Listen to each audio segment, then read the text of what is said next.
faziam. Aí eu vejo esses demôniozinhos aí da Universal, E como que que você param para o identifica? intervalo comercial, né? Sei. Para aí, demônio! É tudo fajuto, tudo contratado. Sim. Eu vi, foi coisa braba, Mas e séria, como você feia, aos consegue milhares. identificar que é uma entidade maligna ali, Você manifestada? sente. Quando você Isso que eu ia falar, a anda, presença é terrível. Ou é uma não, projeção da cabeça tenebrosa. da pessoa? É tenebrosa. Mesmo as positivas. Você vê Ezequiel, que diz que quando ele viu, ele caiu no chão como se estivesse morto. É, exato. É. O pessoal relata ver anjo Não, como se visse qualquer desse coisa. uma piscadinha assim, vi um anjo aqui, tinha um anjo que entrou por aqui. É uma banalização de anjo, Porque que é é para possível, você né? não levar a sério mesmo Você aquilo. sentir a presença do mal instalada ali numa ação boa.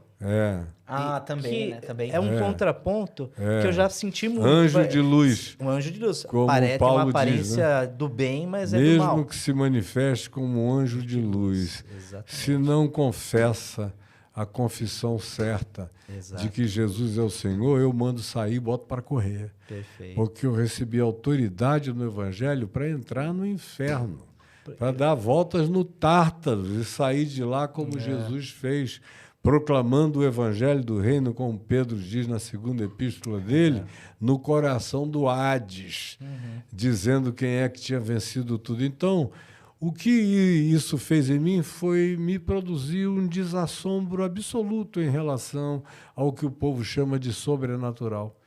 Sobrenatural não me assusta, não me apavora, não me diz nada, eu encaro qualquer que seja. Hoje em dia o que está assustando mais é a naturalidade humana, né?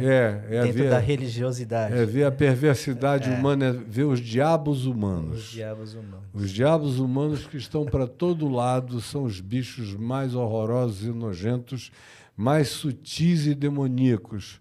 Porque os demônios, ou os anjos, ou qualquer que seja a natureza espiritual das coisas, que com atitude ou postura espiritual se manifestam, carregam uma certa obviedade de sobrenaturalidade. Sim.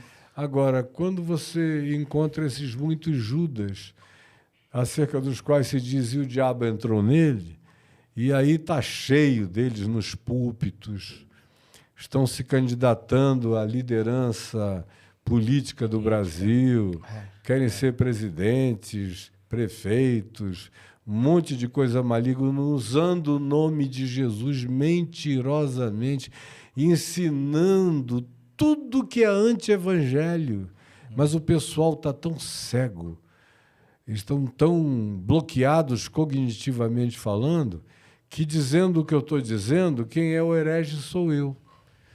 Não é quem vem e manda você para PQP, que trata todo mundo com grosseria, com brutalidade, com maldade, com agressão, que levanta falso testemunho sobre os outros, que não tem pudor nenhum de descrever coisa alguma. Destrói famílias, destrói famílias, destrói tudo, e o povo evangélico aplaude. Só porque usaram o nome Jesus. Como se o nome Jesus fosse uma validação de autenticação de cartório para mentira de Satanás.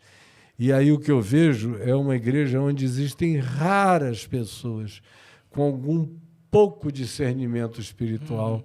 A maioria se entregou completamente à lavagem cerebral e à manipulação satânica, como Paulo diz em 1 Coríntios 10, quando ele diz: vocês pensam que os sacrifícios de Israel no deserto foram oferecidos a Deus?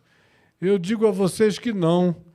Os sacrifícios que Israel ofereceu no deserto foram oferecidos a demônios. Isso é uma coisa tão braba que o pessoal não quer nem ler, passa batido. Porque eles não querem ter que exercer discernimento. E quando eu me converti, sob a tutela, os auspícios e a mentoria de um homem santo, lúcido, lindo, que foi o meu pai, cheio do Espírito Santo e de sabedoria, ele me disse: olha, meu filho, não procure dons tolos. Não se impressione com nenhuma tolice. Falar em línguas é bobagem. Isso é para edificar pessoalmente um indivíduo, não deve nem ser falado em público. Profecia é tudo aquilo que exorta, consola e edifica. Se vier da parte do Senhor, é uma profecia no espírito do Novo Testamento. As profecias preditivas são raras. E você vê que Paulo não as levou a sério. Quando Ágapo chegou a ele e disse, não vai para Jerusalém, porque eis o dono desse cinto. E aí era o cinto de Paulo, vai ser preso, não vá, isso e aquilo. Exato. Paulo disse, agora é que eu vou mesmo. É para isso que eu estou indo, né? É para isso que eu estou indo. Exato. Então, da mesma forma, né? Como Jesus também tinha que ir, fala, não vai. Daí ele repreende, é o apóstolo Pedro, né? Pedro não permitirei jamais, Senhor, que tal te aconteça. Exatamente. Ele disse, arreda, Satanás, porque tu não cogitas das coisas de Deus e sim das coisas dos homens. Quando que a igreja se tornou esse cenário, essa maré, essa onda, para esses tipos de demônios se apropriar da igreja e ser a voz da igreja? Quando que aconteceu isso? Olha, num certo sentido, nunca deixou de acontecer. Certo. A prova disso é a idade das trevas da Igreja Católica, que foi um negócio horroroso. Pouca gente conhece a história, mas foi bruxaria pura, feitiçaria pura, feita em nome de Deus, em nome de Jesus. O pessoal, a ignorância é um negócio pavoroso. Eles não têm conhecimento histórico de nada, ficam pensando a cada geração que eles estão reinventando a roda. E ela sai cada vez mais quadrada, mais horrorosa, né? Conclusão, sempre, de algum modo, foi assim. Aí você tem, no meio disso tudo, sempre vagalumes de Deus, luzezinhas de Deus, pregando o Evangelho no meio da Idade das Trevas. De Constantino para cá, do quarto século para cá, inclusive, virou uma coisa horrorosa. Foi aí que corromperam o Evangelho e ele virou cristianismo, que é uma palavra a ser evitada, uma designação a ser evitada, mas todo mundo se autodesigna como membro do cristianismo. Jesus fundou o cristianismo, líder de uma coisa como se fosse o islamismo, o budismo, o maoísmo, o taoísmo, o confucionismo. E Jesus nunca criou religião nenhuma, é caminho, verdade e vida, para a gente aprender a viver, a amar e a ser. E aí, pois bem, durante esses 2000 anos, houve um embate absoluto. Quando você lê as cartas de Paulo, especialmente você lê 1 aos Coríntios, 2 aos Coríntios, Gálatas, ou você lê 2 Timóteo, onde Paulo é bem explícito, falando da liderança cristã dos dias dele, que ele chama já de últimos dias, porque eram os últimos dias dele. Ele ia morrer logo depois. Estava dizendo a Timóteo, olha, o Espírito ensina, afirma explicitamente que nos últimos dias os homens serão assim. E ele não está falando do Império Romano, nem de Nero, nem de Calígula que viria, nem de nada disso. Ele está falando dos pseudo-bispos, dos pseudo-apóstolos, dos que estavam ali enganando o povo com mentiras.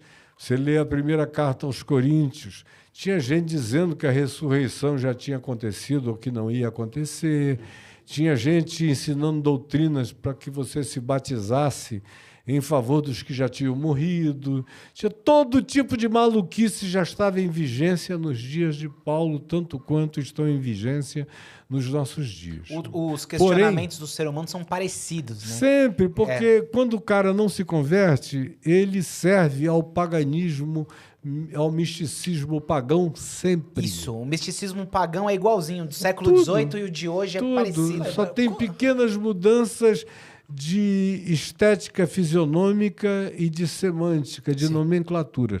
Mas, respondendo à sua pergunta, que eu entendi que você queria saber, aqui no Brasil, por exemplo, quando a coisa ficou nojenta, insuportável, ela já era meio feia nos anos 50. Quando o Evangelho Quadrangular chegou no Brasil, nos Estados Unidos, a fundadora, a irmã Amy, lá nos Estados Unidos, do Evangelho Quadrangular, é aquela que começou bem, fazendo milagres sinceros, e aí depois surtou. A fama veio, subiu a cabeça, ela surtou, se apaixonou por um cara, desapareceu mais de um ano, ninguém sabia onde ela estava, a história é que ela tinha sido arrebatada. Ela tinha sido arrebatada para a cama de um homem no México. Estava lá transando até não poder mais. Mas, como diz Paulo, se você não tomar cuidado, se a semente não for boa, todo o resto da massa vai ser corrompido. Conclusão, tem muita gente boa no Evangelho Quadrangular, eu estou cheio de bons amigos no Evangelho Quadrangular, mas a estrutura da igreja... Pergunta ao Carlos Alberto Quadros Bezerra, que saiu de lá, o pai, que já está idoso, com 80 anos, que eu conheço a minha vida inteira. Da Comunidade da Graça. Ele tem 80, eu tenho 70. Conheço a vida toda. Ele saiu por quê? Pela insuportabilidade. Ele era convidado para ir pregar numa cidade, o pastor local dizia, escuta, você quer dormir com uma irmãzinha por noite? Eu providencio uma irmãzinha para te aquecer toda noite, lá no hotel onde você vai ficar. Sim. Não dá nem para acreditar no negócio desse. Não, pelo amor de Deus, mas está em toda parte. Esse é o bastidor dos congressos mais fervorosos, eu não sei nem evangélicos, é assim, né, cara? Rock é assim, o bastidor de alguns congressos espirituais é assim. Tudo hipocrisia, exatamente como nos dias de Jesus. Não mudou absolutamente nada. Os mesmos que mataram Jesus são os que estão matando o Evangelho hoje. São os que jogam pedra nos remanescentes da palavra sincera e verdadeira. É a mesma história se repetindo.